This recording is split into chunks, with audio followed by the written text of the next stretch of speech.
Welcome. Bhalsingh Sangeeta या माझ्या YouTube चॅनलवर तुम्हा सर्वांचे खूप खूप स्वागत. तुम्हाला सर्व व्हिडिओ क्रमाने पाहायचे असल्यास या चॅनलवरील प्लेलिस्टमध्ये प्रत्येक विषयाच्या नुसार आणि वर्गानुसार मी क्रमाने व्हिडिओ पोस्ट केलेले आहेत. ते तुम्ही चॅनलवर नक्की पाहू शकता. आवडल्यास लाईक करा, कमेंट करा, चॅनल सबस्क्राईब करा, बेल आयकॉन दाबा, म्हणजे मी नवीन व्हिडिओ पोस्ट केला की त्याचं नोटिफिकेशन तुम्हाला मिळेल. चला आपण अभ्यासाला सुरुवात करूया. अर्थशास्त्र इयत्ता 11वी हा विषय आपण अभ्यासाला घेतलेला आहे आणि यातील प्रकरण क्रमांक 5 भारतातील ग्रामीण विकास हे प्रकरण आपलं संपलेलं आहे. आज आपण या प्रकरणावरील स्वाध्याय सोडवूया. पुस्तकात पाठाखाली धड्याखाली हा स्वाध्याय दिलेला आहे. त्यावरून प्रश्न उत्तर कशी लिहायची हे तुम्हाला लक्षात येईल. चला तर पाहूया स्वाध्याय काय दिलाय. प्रश्न क्रमांक 1. खालील विधाने पूर्ण करा. 1. ग्रामीण पतपुरवठा महत्त्वपूर्ण मानला जातो कारण त्याचे पर्याय दिलेले आहेत. अ. ग्रामीण भागातील उत्पन्न वाढण्यास मदत होते. ब. बचतीचा अभाव असून शेती व इतर आर्थिक कार्यासाठी पुरेसा वित्तपुरवठा नसतो. क. यामुळे ग्रामीण भागाचा सर्वांगीण विकास होतो. ड. ग्रामीण भागातील असमानता कमी होते. याचं अचूक उत्तर जे आहे ब. बचतीचा अभाव असून शेती व इतर आर्थिक कार्यासाठी पुरेसा वित्तपुरवठा नसतो. ग्रामीण पतपुरवठा महत्त्वपूर्ण मानला जातो कारण बचतीचा अभाव असून शेती व इतर आर्थिक कार्यासाठी पुरेसा वित्तपुरवठा नसतो. दुसरं विधान पाहूया आपण. उत्पादक कर्ज ही आर्थिकदृष्ट्या न्याय्य असतात कारण पर्याय अ. ते शेती उत्पादनाशी संबंधित आहे. ब. त्याचा वापर वैयक्तिक उपभोगासाठी केला जातो. क. ते दारिद्र्य निर्मूलनास मदत करतात. ड. ते जीवनमान दर्जा उंचावण्यास मदत करतात. याचं अचूक उत्तर आहे अ. ते शेती उत्पादनाशी संबंधित आहे. उत्पादक कर्ज याचा अर्थ शेतीसाठी जे कर्ज घेतलेलं आहे त्याच्यापासून उत्पादन वाढलेलं आहे, उत्पादनाशी संबंधित. पुढचं विधान 3. छोटे शेतकरी बँकांकडून देण्यात येणाऱ्या कर्जासाठी अपात्र ठरतात कारण पर्याय अ. सावकाराची उपस्थिती. ब. ग्रामीण भागात बँकांच्या शाखा नसणे. क. उच्च व्यवहार खर्च किंवा प्रक्रिया खर्च जास्त. आणि ड. मोठ्या शेतकऱ्यांना प्राधान्य. अचूक उत्तर आहे क. उच्च व्यवहार खर्च किंवा प्रक्रिया खर्च जास्त. छोटे शेतकरी बँकांकडून देण्यात येणाऱ्या कर्जासाठी अपात्र ठरतात, त्याला हे कारण आहे क. पुढचं विधान 4. सामाजिकदृष्ट्या वंचित घटकांचे हक्क सुरक्षितपणे संरक्षित केले जाऊ शकतात कारण पर्याय अ. महिला सक्षमीकरण. ब. कायदा आणि सुव्यवस्थेची अंमलबजावणी. क. पायाभूत सुविधांच्या सुधारणा. ड. जीवनमान दर्जा उंचावणे. याचं अचूक उत्तर आहे ब. कायदा आणि सुव्यवस्थेची अंमलबजावणी. सामाजिकदृष्ट्या वंचित घटकांचे हक्क सुरक्षित केले जाऊ शकतात, संरक्षित केले जाऊ शकतात कारण ब. कायदा आणि सुव्यवस्थेची अंमलबजावणी. 5. ग्रामीण लोकांचा जीवनमान दर्जा सुधारला जाऊ शकतो कारण पर्याय अ. स्वच्छ पिण्याचे पाणी, आरोग्य आणि स्वच्छता इत्यादी. ब. सुविधा किंवा देणे किंवा पुरविणे. ब. भूसुधारणा कायद्यांची प्रभावी अंमलबजावणी. क. अनुदाने उपलब्ध करून देणे. ड. ग्रामीण असमानता कमी करणे. अचूक उत्तर आहे अ.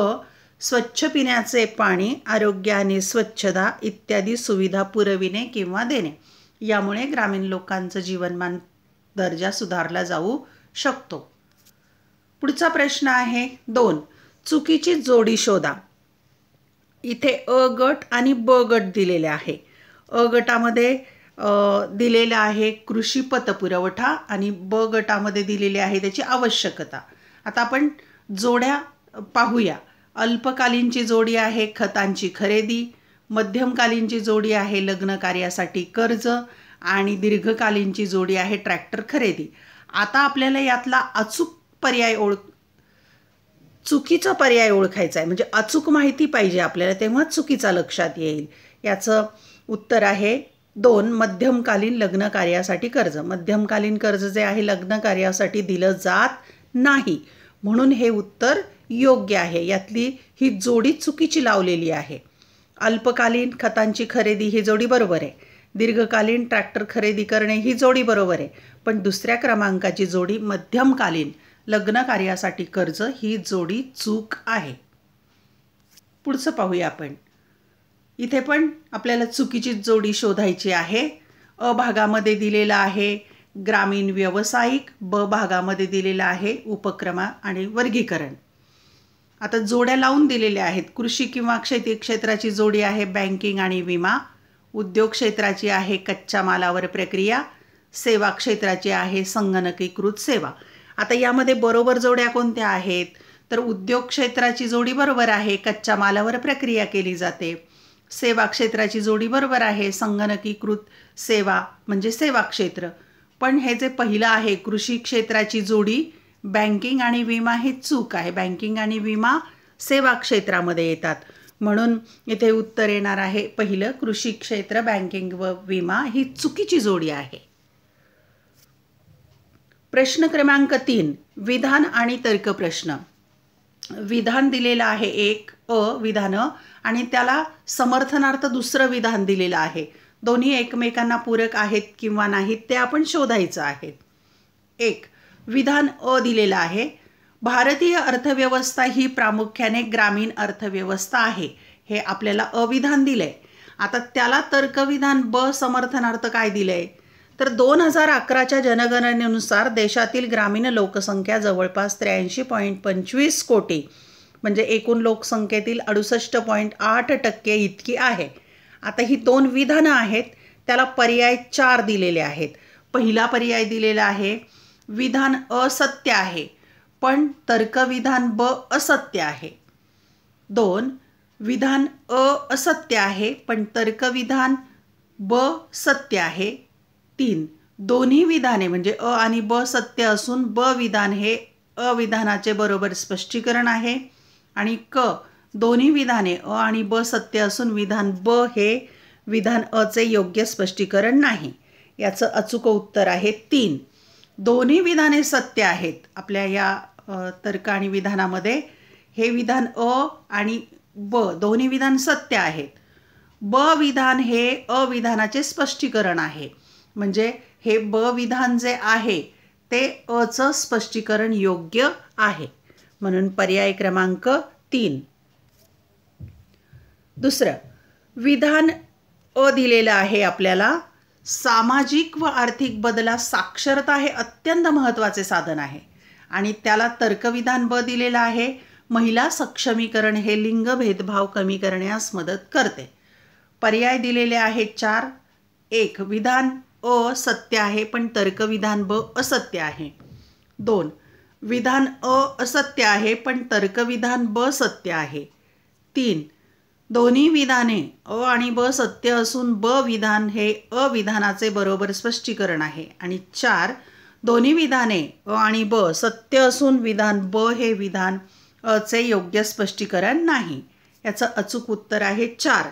दोन्ही विधाने आणि ब सत्य असून विधान ब हे विधान चे योग्य स्पष्टीकरण नाही. म्हणजे विधान आणि ब दोन्ही सत्य आहेत पण अविधानाचं समर्थन ब विधान करत नाही. दोन्ही एकमेकांशी संबंधित नाही. इथे साक्षरतेचा उल्लेख आहे आणि इथे महिला सक्षमीकरणाचा आहे.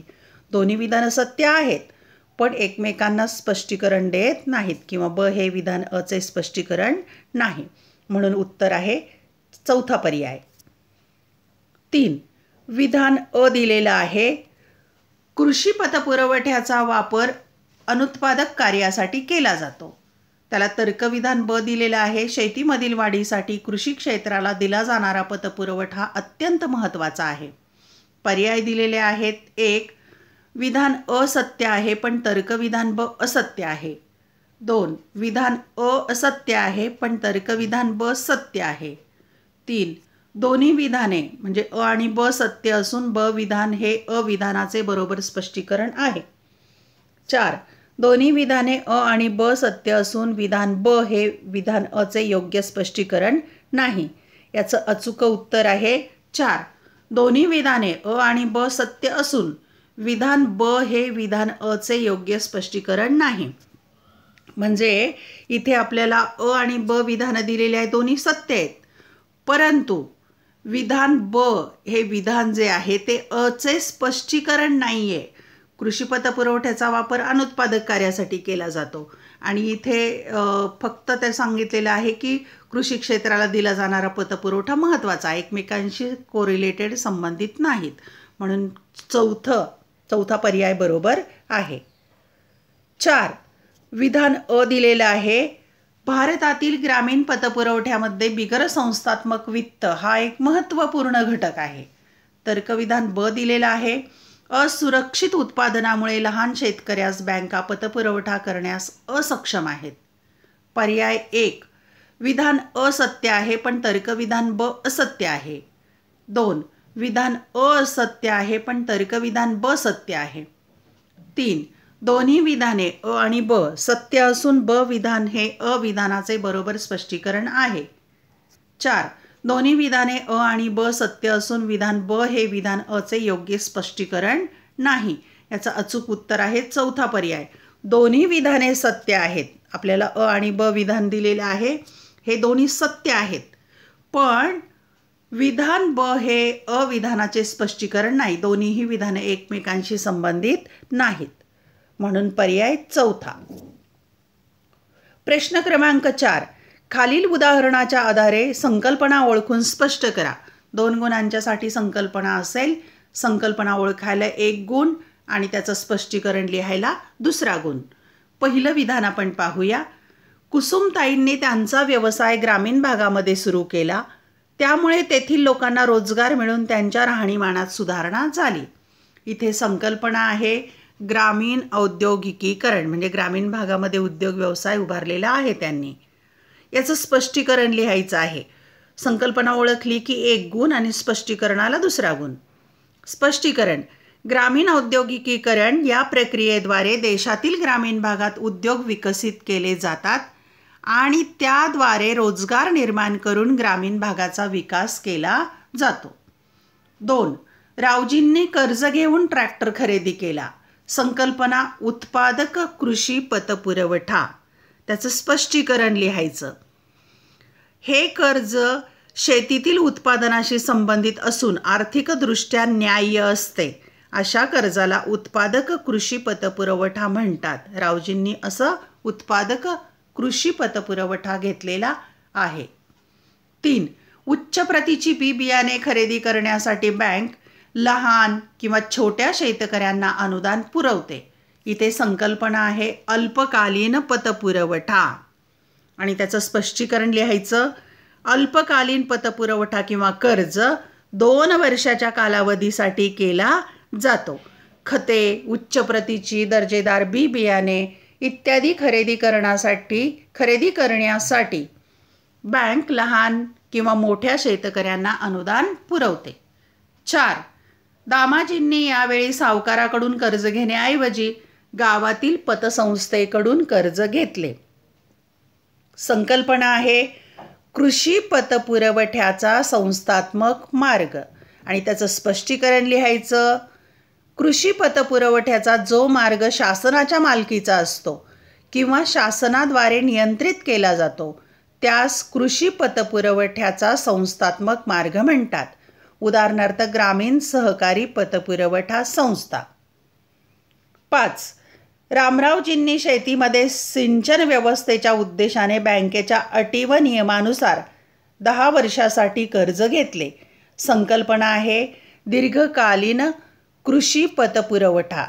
10 वर्षासाठी म्हणजे मोठा काळ आहे, दीर्घकालीन. स्पष्टीकरण लिहायचं. जो कृषी पतपुरवठा 5 वर्षापेक्षा जास्त कालावधीसाठी केला जातो त्या कृषी पतपुरवठ्यास दीर्घकालीन कृषी पतपुरवठा असे म्हणतात. पुढचा प्रश्न. प्रश्न 5. खालील उतारा काळजीपूर्वक वाचून त्यावरील प्रश्नांची उत्तरे लिहा. आता आपण उतारा वाचूया. हा उतारा पुस्तकाच्या बाहेरचा असेल. त्यावरील प्रश्नांची उत्तरं लिहायची. उतारा 1-2दा वाचायचा, मग प्रश्नही वाचायचे आणि मग उत्तरं शोधायची प्रश्नांची. ग्रामीण विकास हा प्रशासनाचा एक वंचित भाग आहे. महात्मा गांधी यांच्या मते भारत हा खेड्यांचा देश आहे. खेड्यांचा विकास झाल्याशिवाय देशाचा विकास साध्य करणे अशक्य आहे. विकासाच्या धोरणांचे एकत्रीकरण करण्यासाठी सर्व गरजांचे नियोजन करणे आवश्यक आहे. तळागाळातील लोकांच्या विकासासाठी प्रभावी प्रशासनाद्वारे ग्रामपातळीवर हे शक्य आहे. पंचायती राज व्यवस्थेच्या माध्यमातून राष्ट्रीय व राज्य सरकारांच्या विकेंद्रीकरणाच्या दिशेने पाऊल टाकण्यासाठी आदर्श गाव या संकल्पनेचा संपूर्ण भारतातील यशोगाथांच्या माध्यमातून अभ्यास करणे गरजेचे आहे. शिक्षणातील विषमता कमी करण्यासाठी आणि साक्षरतेच्या प्रमाणात वाढ करण्यासाठी भारताची वाटचाल योग्य दिशेने सुरू असली तरी अजून बरेच काही करणे आवश्यक आहे. पूर्वीपासून वंचित असलेल्या भारतीय नागरिकांना निर्णय प्रक्रियेत सहभागी करून घेण्याची स्वयंशासन हमी देते. यावर प्रश्न दिलेले आहेत. 1. महात्मा गांधींचे विचार थोडक्यात सांगा. 2. ग्रामीण विकासाबाबत शासनाच्या भूमिकेवर प्रकाश टाका. 3. ग्रामीण विकास साधण्यासाठी कोणत्या उपाययोजना सुचवल्या आहेत. आणि 4. गावाचा उत्कृष्ट नमुना तुमच्या शब्दात मांडा. याची उत्तरं या परिच्छेदातच आहेत, ती आपण पाहूया. पहिला प्रश्न होता, महात्मा गांधींचे विचार थोडक्यात सांगा. उत्तर, महात्मा गांधीजींच्या मते भारत हा खेड्यांचा देश आहे. त्यांच्या मते खेड्यांचा विकास झाल्याशिवाय देशाचा विकास साध्य करणे अशक्य आहे. दुसरा प्रश्न, ग्रामीण विकासाबाबत शासनाच्या भूमिकेवर प्रकाश टाका. उत्तर, ग्रामीण विकास साध्य करण्यासाठी शासनाने पंचायती राज्य व्यवस्थेच्या माध्यमातून राष्ट्रीय व राज्य सरकारांच्या विकेंद्रीकरणाच्या दिशेने पाऊल टाकले पाहिजे व त्यासाठी आदर्श गाव या संकल्पनेचा संपूर्ण भारतातील यशस्वी यशोगाथांच्या माध्यमातून अभ्यास करणे गरजेचे आहे. प्रश्न 3. ग्रामीण विकास साधण्यासाठी कोणत्या उपाययोजना सुचवल्या आहेत. उत्तर, ग्रामीण विकास साधण्यासाठी पंचायती राज्य व्यवस्थेच्या माध्यमातून राष्ट्रीय व राज्य सरकारांचे विकेंद्रीकरण आणि स्वयंशासन या उपाययोजना सुचवलेल्या आहेत. आणि 4, शेवटचा प्रश्न, गावाचा उत्कृष्ट नमुना तुमच्या शब्दात मांडा. उत्तर, गावाचा उत्कृष्ट नमुना म्हणजे असे गाव जेथे सर्वजण साक्षर आहेत, सर्वांना रोजगार उपलब्ध आहे आणि सर्वजण उच्च दर्जाचे जीवनमान अनुभवत आहेत. यापेक्षाही दुसरे प्रश्न येऊ शकतात. फरक स्पष्ट करा, सहमत असहमत, या प्रश्नांची तयारीही तुम्ही केली पाहिजे. धन्यवाद. विजिट माय यूट्यूब चॅनल संगीता भालसिंग. अभ्यासासाठी शुभेच्छा.